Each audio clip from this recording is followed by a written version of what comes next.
Kuna sie wanaume ambao tunaogopa kabisa kushiriki tendo la ndoa kwa sababu tu hatuna ule uwezo kumfikisha mwanamke kileleni.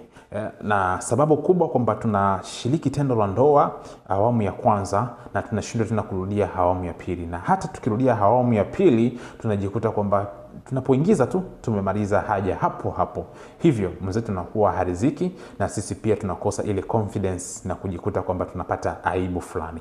Leo nimekuja na tiba nzuri sana, tiba mujarabu ambayo itakayoweza kumaliza changamoto hii. Kama una changamoto hii, nisikilize vizuri niweze kukupatia tiba ama niweze kukuelekeza tiba itakayoweza kutibu na kuweza kumaliza hiyo changamoto yako inayoweza kukusumbua. Sababu ni nini ambayo inakusababisha wewe kushindwa kushiriki tendo la ndoa ipasavyo?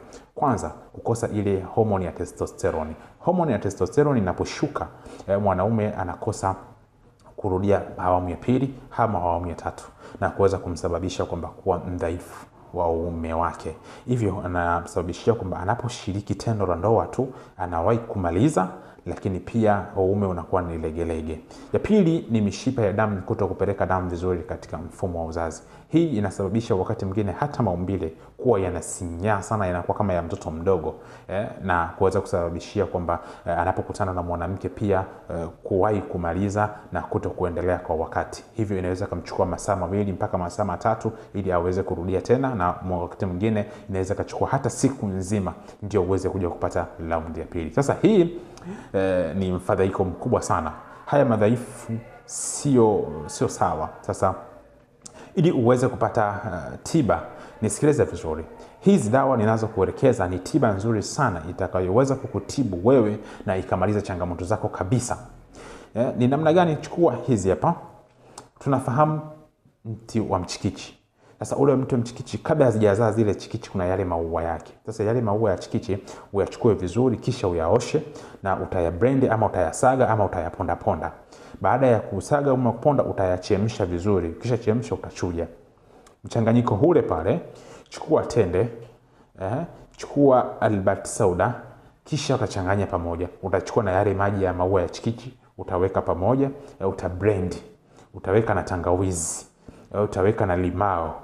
Baada ya kublend, utachuja vizuri. Chukua asali, weka. Ukishaweka hapo asali, tumia kikombe kile cha kahawa kidogo, asubuhi kimoja, jioni kimoja, kila siku kwa muda wa siku 7 mpaka siku 14. Hapo tutakuwa tumeweza kuongeza ile homoni ya testosterone kwa mwanaume. Itakufanya mwanaume uweze kuhisi ile hamu ya kushiriki mara kwa mara.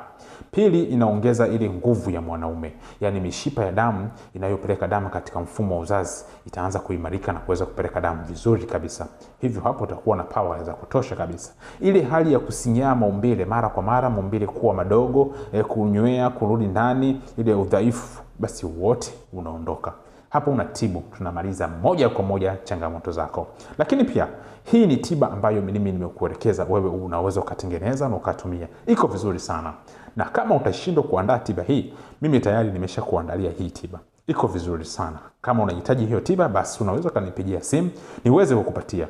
Uwe mkoani, uwe ndani ya Dar es Salaam, uwe nje ya Tanzania, unaweza kupata hizi tiba vizuri sana na ukatumia ukaweza kuona maajabu yake. Nipigie +255 704 300 au +255 752 1638 38. Popote pale unaweza kanipigia hii simu niweze kukupatia tiba ambayo tayari imeshaandaliwa. Lakini pia unaweza ukatumia tiba hiyo ambayo nimekuelekeza. Nikutakia siku njema, lakini pia usisahau kunifollow, nitakufollow back.